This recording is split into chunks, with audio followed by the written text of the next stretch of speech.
Hello, everyone. Welcome to the Newsbrowse News broadcast.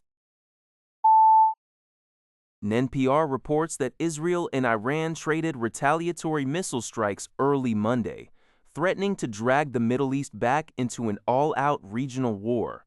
The escalation marked the most serious clash since a nominal ceasefire was established on April 8th.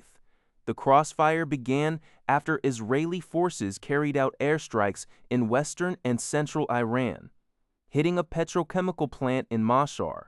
This action followed a strike on Sunday by Israel targeting Beirut's southern suburbs in Lebanon. In response to the Israeli strikes, Iran launched 2 waves of missiles towards central Israel, triggering air defenses and warning sirens.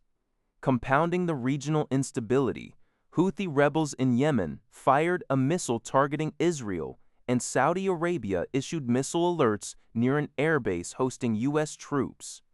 The rapid escalation occurred despite diplomatic efforts by U.S. President Donald Trump, who reportedly called Israeli Prime Minister Benjamin Netanyahu to urge restraint.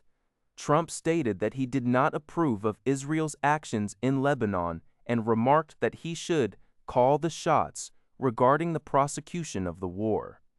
With key oil supply routes like the Strait of Hormuz vulnerable, international concerns over a wider conflict continue to mount. According to a report by the Liberty Times, Chinese President Xi Jinping is scheduled to embark on a 2-day state visit to North Korea starting June 8th. This marks Solai's first visit to the country in 7 years. To commemorate the trip, North Korean state media published a signed article by Xi, in which he asserted that the traditional friendship between China and North Korea remains unbreakable, regardless of how the international landscape may shift. In his article, Xi emphasized the 65th anniversary of the signing of the China-North Korea Treaty of Friendship, Cooperation, and Mutual Assistance. He expressed his desire to maintain high-level exchanges, enhance strategic communication, and oppose hegemonism and the revival of militarism. Analysts suggest that during the visit, Xi and North Korean leader Kim Jong-un will hold a summit to discuss bilateral relations and regional security.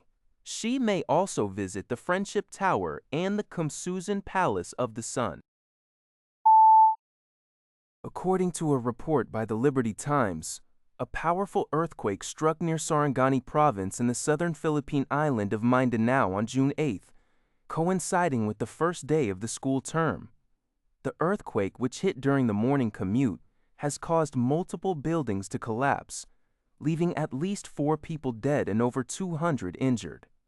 In the commercial hub of General Santos, a 3-story commercial building housing a popular Jollibee fast food outlet collapsed completely, while Notre Dame of Dadiangas University also reported partial structural damage. In response to the disaster, Philippine President Ferdinand Marcos Jr. ordered the suspension of classes in affected areas and mobilized defense and social welfare departments for rescue and relief operations. The earthquake triggered a Pacific tsunami warning with potential waves of up to 3 meters. This prompted emergency evacuation orders along coastal areas in North Sulawesi, Indonesia.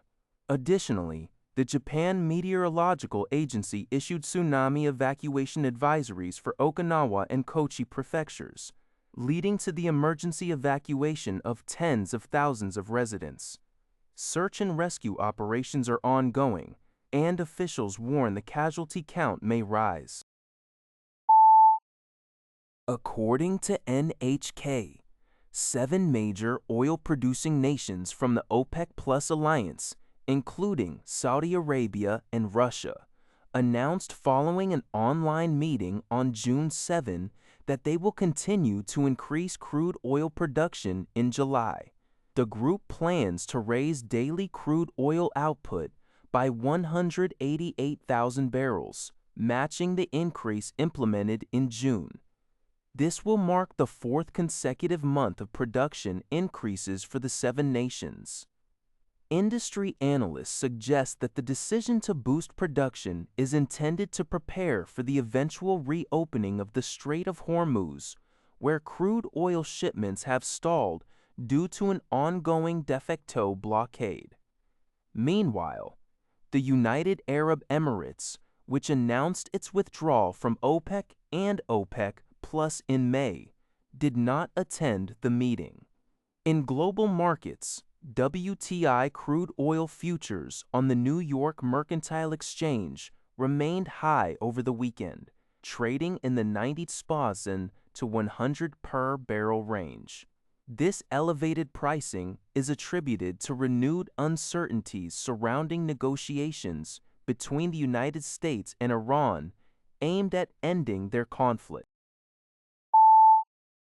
According to NHK, the Stockholm International Peace Research Institute, SIPRI, in Sweden released its latest annual report on June 8th, warning that leaders in several countries are increasingly relying on nuclear weapons, backtracking on nuclear disarmament efforts. The report estimates that, as of January this year, the total number of nuclear warheads globally was 12,187, down by 54 from last year. Russia holds the largest share with 5,420 warheads, followed by the United States with 5,042, together accounting for over 80% of the global total. China ranks third with 620 warheads, experiencing the fastest growth rate.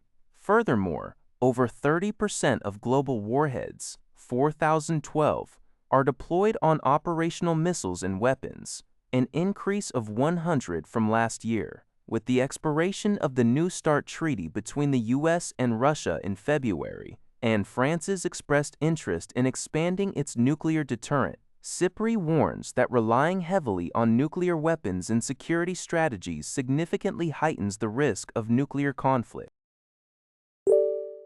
That's all for this video. Thank you for watching. See you in the next video.